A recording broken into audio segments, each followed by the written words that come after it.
Hi friends, నేను మీ శ్రీనివాస్ని. ఈ రోజు మనం రివర్ ఇంటి జెన్ 2 గురించి తెలుసుకుందాం. నా ఎక్స్పీరియన్స్ అండి 2500 కిలోమీటర్స్ తిరిగిన తర్వాత నా ఎక్స్పీరియన్స్ పూర్తిగా మీతో షేర్ చేసుకుంటాను. కొత్తగా ఎలక్ట్రిక్ వెహికల్ అదే రివర్ ఇంటి జెన్ 2 కొనాలనుకునే వాళ్ళు ఈ వీడియోని స్కిప్ చేయకుండా పూర్తిగా చూడండి. చూసారంటే మీకు క్లియర్ గా అర్థమైపోతుంది అనమాట. ఈ వీడియో పూర్తిగా చూసేసారంటే ఈ వెహికల్ కొనాలన్నా వద్దా అనే దాని మీద మీకు ఒక ఐడియా అయితే వచ్చేస్తారనమాట. కాబట్టి కొంచెం లెంతీగా ఉన్నాక వీడియోని స్కిప్ చేయకుండా పూర్తిగా చూడండి. చూసారంటే మీకు క్లియర్ గా అర్థమైంది. వీడియో నచ్చితే లైక్ చేయండి, షేర్ చేయండి, సబ్స్క్రైబ్ చేయండి. సబ్స్క్రైబ్ చేయడం మాత్రం మర్చిపోద్దండి. అలాగే ఆలస్యం చేయకుండా మనం వీడియోలోకి వెళ్ళిపోదాం.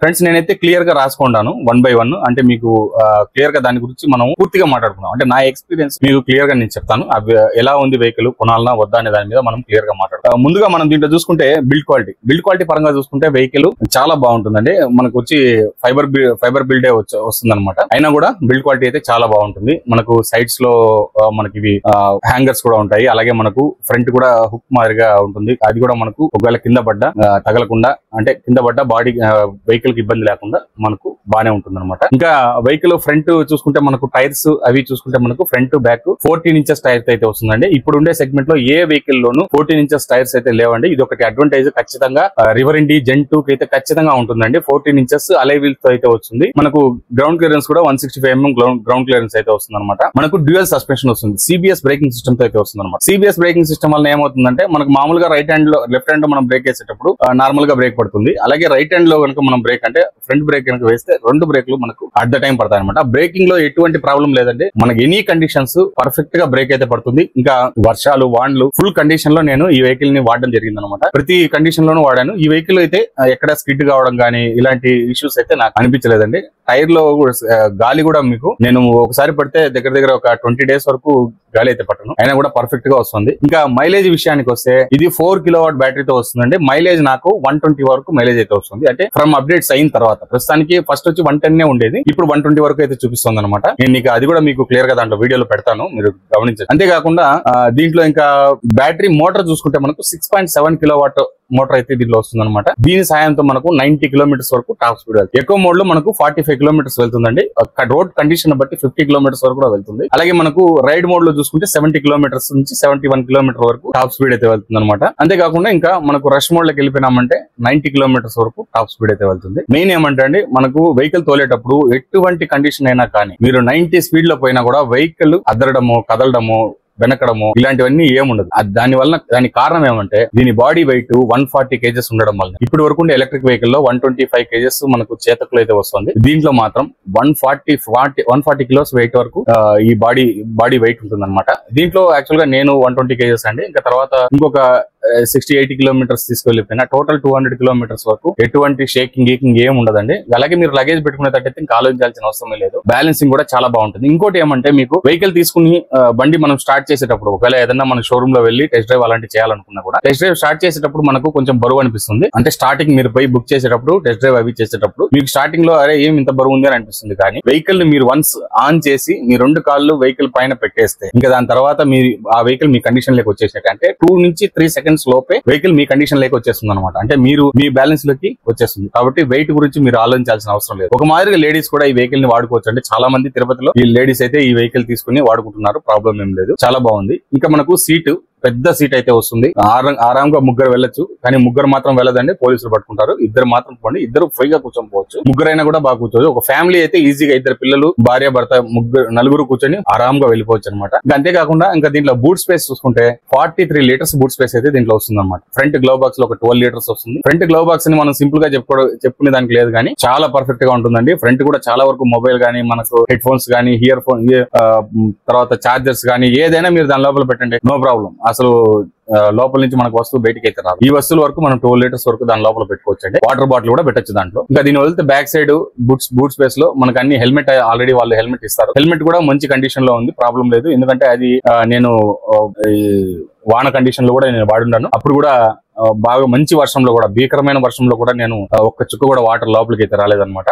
ఫుల్ కండిషన్ గా ఉంటుంది, అలాగే బాగా ఫిట్ గా కూడా ఉంటుంది. ఒకవేళ సన్నంగా ఉండే వాళ్ళకి ఏమన్నా కొద్దిగా అటు ఇటు ఊగొచ్చేమో కానీ ఒక మీడియం ఉండే వాళ్ళకైతే పర్ఫెక్ట్ గా హెల్మెట్ అయితే సరిపోతుంది, చాలా బాగుంటుంది. మళ్ళీ రోడ్ కండిషన్ లో మీకు ఏదైనా గుంతలు లాంటి దానిలో పోయేటప్పుడు కూడా మీకు ఏ ఇబ్బంది ఉండదండి. గుంతలు మిట్టలు అట్లాంటి దానిలో పోయేటప్పుడు కూడా మీకు చాలా బాగుంటుంది. సస్పెన్షన్ కూడా, ఎస్పెషల్లీ సస్పెన్షన్ కూడా చాలా బాగుంది. మీరు వెహికల్ తోలేటప్పుడు మీకు ఎటువంటి ప్రాబ్లమ్ అనిపించదు అనమాట. ఇంకా కాస్ట్ వివరానికి వస్తే ప్రస్తుతానికి వచ్చి 1,53,385 రూపీస్ సంథింగ్ రేట్ ఉందన్నమాట. అలాగే ఇంకా మనకు దాంట్లో యాక్సెసరీస్, అలాగే ఎక్స్ట్రా వారంటీ ఇప్పుడు కంపెనీ వారంటీ వచ్చి 3 years 30,000 కిలోమీటర్స్ వస్తుంది. ఎక్స్ట్రా వారంటీ 2 years 20,000 కిలోమీటర్స్ అయితే వస్తుంది అనమాట. ఇంకా ఇవన్నీ మనము తీసేస్తే అది వచ్చి మనకు 5,899 రూపాయలు పడుతుందండి. తర్వాత 1,200 రూపాయలు రోడ్ సైడ్ అసిస్టెన్స్ వస్తుంది. ఇంకా మనకు యాక్సెసరీస్ కిందకి వస్తే కనుక మనకు కావాల్సిన యాక్సెసరీస్ దాంట్లో మనము ఫిట్ చేసుకోవచ్చు. ఒక 4 యాక్సెసరీస్ ఖచ్చితంగా మెయిన్ గా మీరు అందరూ తీసుకోవాల్సి వస్తుంది అనమాట. ఒకటి వచ్చి ముందర వైజర్, అది చూడడానికి బాగుండదు, ప్లెయిన్ గా ఉంటే వైజర్ వేసుకోండి. దీంట్లో 2 వైజర్స్ వస్తాయి, టెంటెడ్ ప్లెయిన్ 2 వస్తుంది. మీ ఇష్టం, మీరు ఏం తీసుకోవచ్చు. 400 రూపీస్ డిఫరెన్స్ అయితే ఉంటుంది అనమాట. అలాగే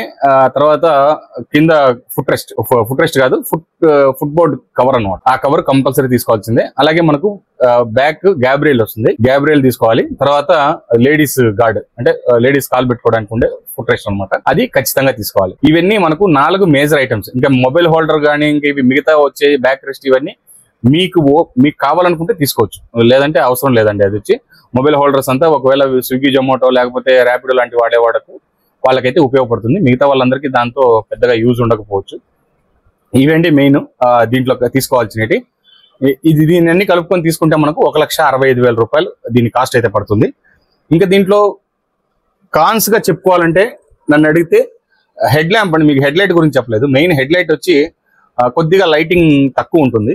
యాక్చువల్ వేరే వెహికల్స్ తో పోల్చుకుంటే ఈ వెహికల్ లో మనకు లైటింగ్ కొద్దిగా తక్కువ ఉంటుంది. అంటే మనము ఇంకా నైట్ టైం పోతున్నప్పుడు మనం కనబడకుండా కింద పడిపోతాం అంటే అట్లాంటివి ఏం లేదు. మిగతా దానికంటే కొంచెం లైటింగ్ తక్కువ ఉంటుంది, అంతకు తప్ప వేరే ఏ ఇష్యూ దీంట్లో లేదండి. ఆ లైటింగ్ ఒకటి వీళ్ళు కొంచెం ఇంప్రూవ్ చేసుకోవాల్సి వస్తుంది. ఇంకా కాన్స్ విషయానికి వస్తే ఇదేనండి. ఒకటి లైటింగ్, రెండోది వచ్చి బ్లూటూత్ కనెక్టివిటీ లేకపోవడం. బ్లూటూత్ కనెక్టివిటీ దీంట్లో లేదండి, అది ఒకటి కొంచెం మైనస్ ఒక రకంగా. ఎందుకంటే ఇప్పుడు అన్ని వెహికల్స్ లోనూ అది వస్తుంది, దీంట్లో లేదు. యాక్చువల్గా మనం ఎలక్ట్రిక్ వెహికల్, పెట్రోల్ వెహికల్ నుంచి ఎలక్ట్రిక్ వెహికల్కి ఎందుకు వస్తున్నామంటే మనకు ఛార్జెస్, అంటే మెయిన్ ఈ పెట్రోల్ ఛార్జ్ లో నుంచి బయటపడి మనకు ఆ పెట్రోల్ ఛార్జ్ నుంచి బయటపడితే చాలా అనే విధంగా. ఇప్పుడు ఎందుకంటే నేను ఒక రోజుకి 20 కిలోమీటర్స్ తిరుగుతాను అనమాట. నాకు ఎట్లా అవుతుందంటే ఒక 30 కిలోమీటర్స్ వచ్చేది ముందు నా దగ్గర ఉండే స్కూటీ. దానివల్ల నాకు దగ్గర నెలకి 2,500 రూపాయల వరకు పెట్రోల్ కు ఛార్జ్ అయ్యేది. ఇప్పుడు అది నాకు లెస్ అయిందని చెప్పచ్చు. ఫస్ట్ ఒకసారి మనం పెట్టుబడి పెట్టడమే, మాటికి దీంట్లో ఖర్చు ఏం లేదు. ఇంకా సర్వీస్ గురించి మాట్లాడుకోవాలండి.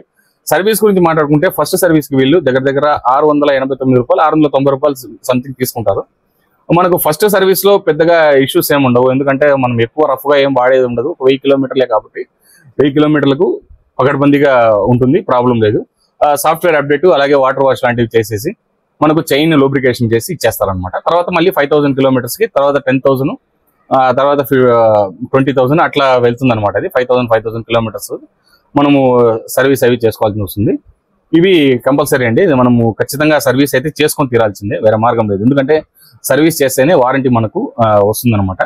ఇంకా అలాగే దీంట్లో ఫాస్ట్ ఛార్జింగ్ ఆప్షన్ ఉంది. మీరు చూడకపోతే నేను షార్ట్ లో పెట్టున్నాను, షార్ట్ వీడియోలో ఫాస్ట్ ఛార్జింగ్ 1.5 hour లో ఫుల్ ఛార్జ్ అయితే అయిపోతుంది. ఇది ప్రస్తుతానికి వాళ్ళు సర్వీస్ సెంటర్ లో మాత్రమే దీన్ని తీసుకొచ్చారు, బయట అయితే లేదనమాట. మేబీ ఫ్యూచర్ లో ఏదైనా తీసుకొని రావచ్చేమో.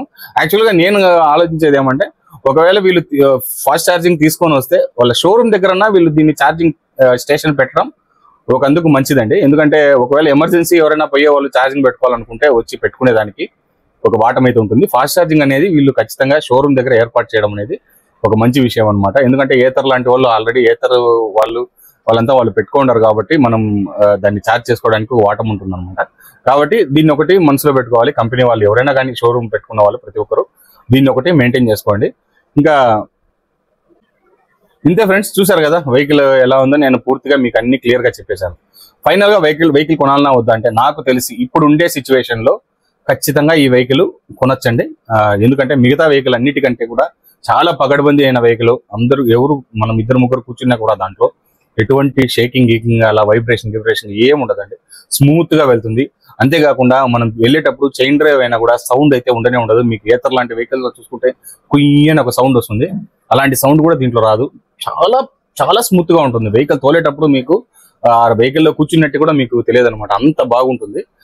అంత బాగుంటుంది. ఇంకొకటి రోడ్ అపియరెన్స్ కూడా చాలా బాగుంటుందండి. మనం వెహికల్ లో పోయేటప్పుడు ఖచ్చితంగా నలుగురు మన వెహికల్ ని చూస్తూ ఉంటారు అనమాట. అంత బాగుంటుంది. మీరు ఇవన్నీ మీరు మనసులో పెట్టుకోండి వెహికల్ తీసుకునేటప్పుడు. మిగతా అన్ని వెహికల్ కంటే కూడా ఇది బెస్ట్ అనే చెప్తాను నేను. ఎందుకంటే నేను వాడుతున్నాను, నా ఎక్స్పీరియన్స్ అయితే ఇదనమాట. షోరూమ్ వాళ్ళు మాకేం ₹1 కూడా ఇవ్వరండి. మీరేమనుకుంటారంటే షోరూమ్ వాళ్ళు ఏదో డబ్బులు ఇచ్చి వీడియో చేపిస్తున్నారని చెప్తున్నారను. కంపెనీ వెహికల్స్ తీసుకునే ఎవ్వరు కూడా, కంపెనీ వాళ్ళు ఓలా కానీ, ఏతర్ కానీ, ఐక్యూబ్ కానీ, చేతక్ కానీ ఇట్లాంటి వాళ్ళు ఎవ్వరు కూడా ₹1 కూడా డబ్బులు ఎవరు ఇవ్వరండి. వీళ్ళంతకు వీళ్ళు ఇట్లా మేమే పోయి ఈ ఎక్స్పీరియన్స్ సెంటర్ ఇక్కడే తీసుకోండి అని చెప్తారు.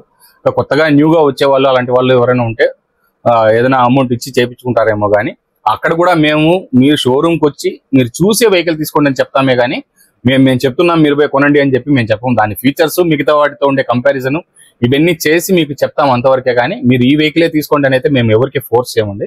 కాబట్టి నేనైతే ఈ వెహికల్ గురించి అయితే నేను వాడే రివరెంటీ గురించి అయితే నేను ఫోర్స్ చేసి చెప్తాను. మీరు ఖచ్చితంగా ఈ వెహికల్ తీసుకొని వాడచ్చండి, ఏ ప్రాబ్లం లేదు. మీకు 110 నుంచి 120 కిలోమీటర్స్ రేంజ్ ఖచ్చితంగా వస్తుంది. నా వెయిట్కి నాకే 120 వస్తుందంటే మీకు 110 ఖచ్చితంగా వస్తుంది. మీకు 120, 125 కూడా రేంజ్ వచ్చేదానికి ఛాన్స్ అయితే ఉంటుంది. ఇంతే ఫ్రెండ్స్, చూసారు కదా. వీడియో నచ్చితే లైక్ చేయండి, షేర్ చేయండి, సబ్స్క్రైబ్ చేయండి. ఇలాంటి మంచి వీడియోస్ మళ్ళీ కలుస్తాం. అంతవరకు బై బై.